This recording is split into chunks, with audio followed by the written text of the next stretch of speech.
All right, now we're back. We're back here in the sweet spot. It is Self-Care Saturday. We find us. Yes, sir, KG. Thank you for the week, brother. Appreciate you. Appreciate you spending time with us. I appreciate you, man. I appreciate you. We're doing this, man. We've been hanging out. We've been hanging out here at the sweet spot. We made moves on Monday. We took action on Tuesday. We were all about the winning on Wednesday. We tackled trust. We trusted the process on Thursday, and we figured out how to close some tabs on Finish Strong Friday. Amen. Love it. Yep. All right.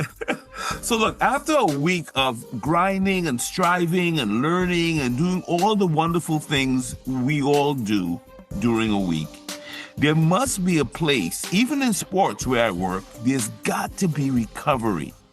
And I got to tell you, KG, it's not until I started working in sports that I really paid more attention to this idea of recovery, watching these elite athletes and elite performers, yourself included, on both tips, because you are both a martial artist and a performer, in addition to all of what you do, watching how high performers spend time in recovery, and also watching those that didn't prioritize recovery, how quickly they burned out versus their colleagues or their teammates who put the time into recovery, be it the cold tub, whatever it is, going into the sauna, getting the stretching done, doing all of the right recovery tools.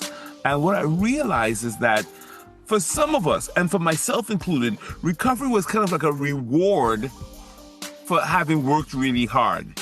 And what I'm realizing, KG, is that recovery is the reason that you can do the work. It's not just the reward for the work. It's the reason you could come back. And so I'm wondering, when I say self-care to you, KG, what comes to mind as a definition, or how does that strike you? When you say self-care, I think about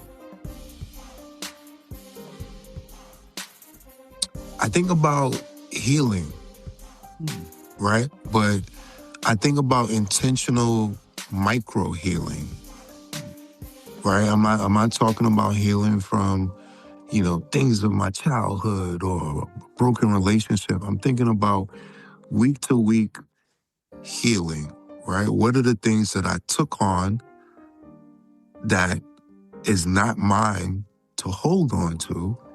And what's the energy that I've expended that needs to be replenished? And for me, that happens a few ways, right?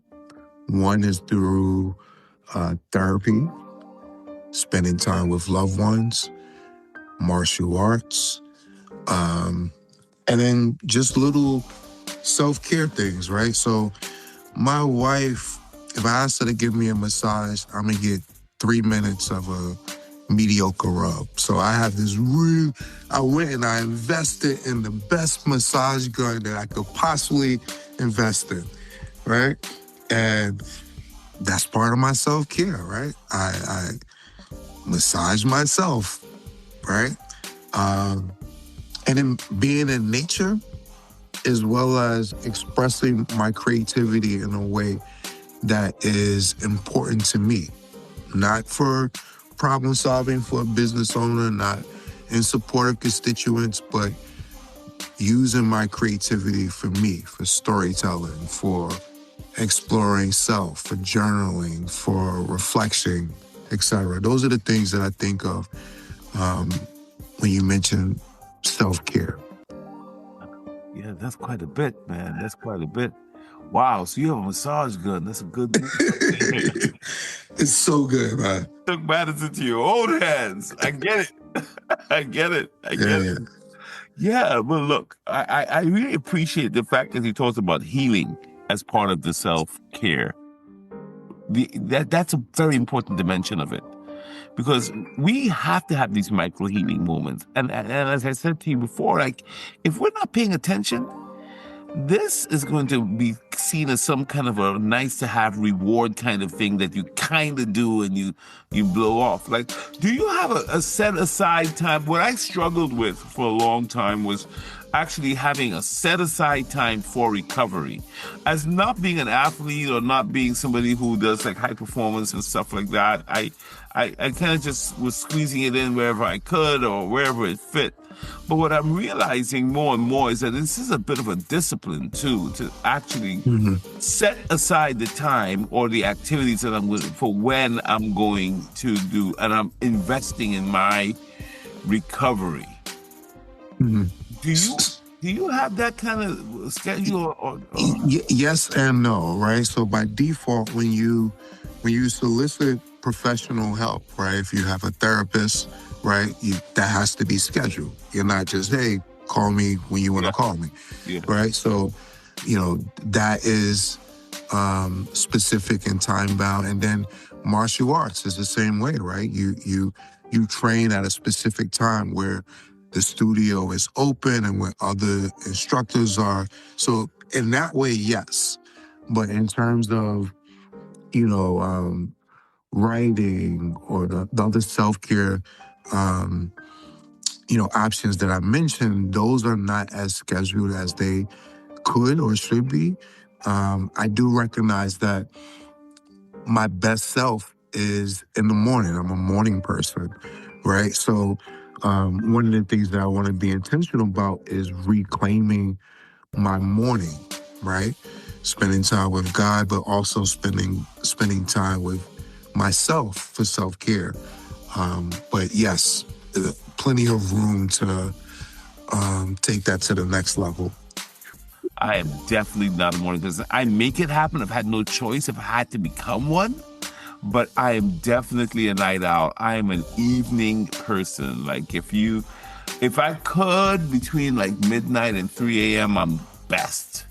But that's when I should be asleep, right? But again, the chronotyping, that's what it is. I do better in the evening. And so one of the things we're doing with athletes now as part of understanding how to care for them and performance is to do a morning evening scale where we look at what chronotype they are and then to tailor the activities to that. So if you're out there and you're listening, maybe it's a good idea to figure out, what are you? Are you a morning type? Are you afternoon or are you an evening? And determine where you may need to either pour more energy into the craft that you're doing or where you might need to rest and recover in the other parts of the where you're not, right? So this is the kind of calibration that I think that should happen when you think about self-care, because we are a self for which we're caring. And that self has a proclivity for mornings, for afternoons, for evenings. And I think getting to know ourselves is important. So outside of it sounds like you do a lot of things, right? And I want to wrap up with this. So you said that you do the martial arts thing. Mm-hmm. You also said something about you have the massage gun that you're able to use on that.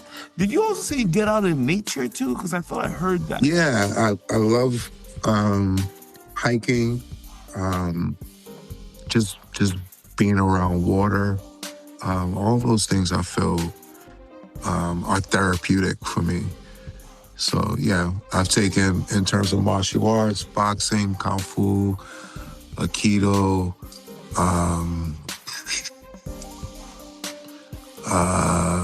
right now taking Krav, which is mixed martial arts. So say that again. And what was that? Krav Maga.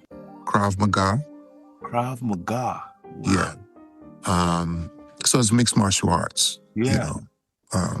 That's why I love hanging out with you, because I always feel very safe. Like if we're out, like I know I'm good, I can talk my way out of it, but you can fight your way out of it. This is really helpful to me. I don't want to fight anyone, man. I know you don't. Listen, you gave us the wisdom. You gave us the sensei wisdom.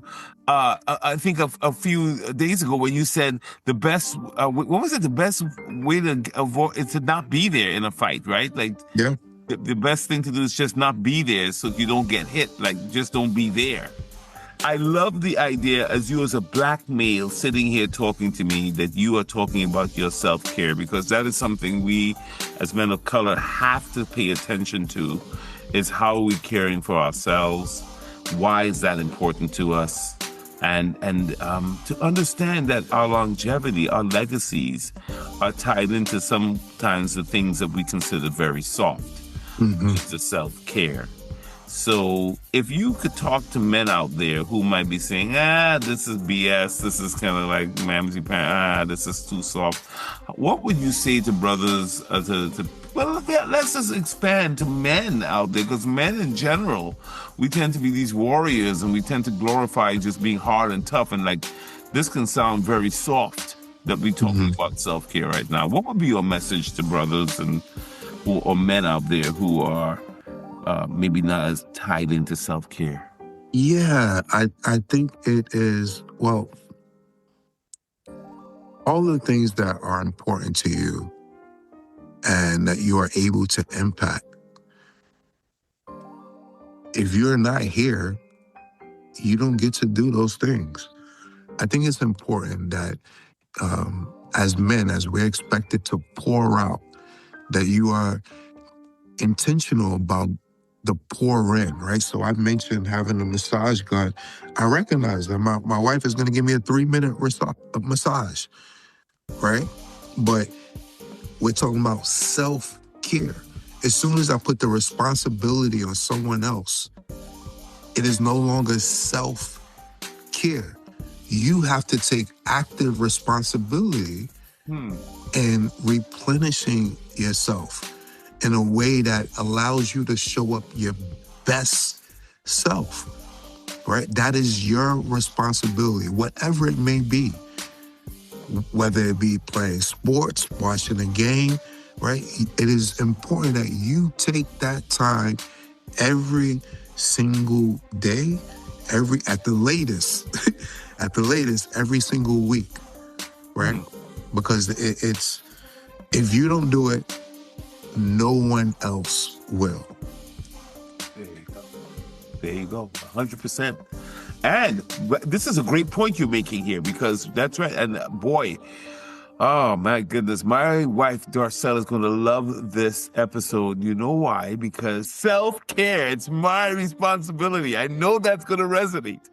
But it's true. It's 100% true. And as men, as you talked about, men, we die earlier than women, and the facts are the facts. And part of it is that we do have to put energy back into ourselves and to really care for ourselves. So this is super important.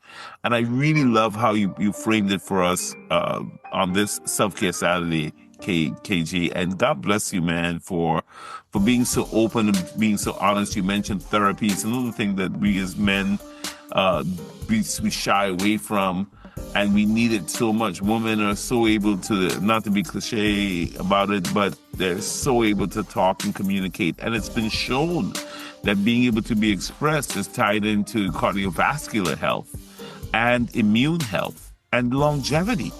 So when we become expressed and we become able to speak what's inside of us and not only internalize, it's good for our self-care and good for our health. Yeah. So I want to thank you, man. I really do. You're amazing.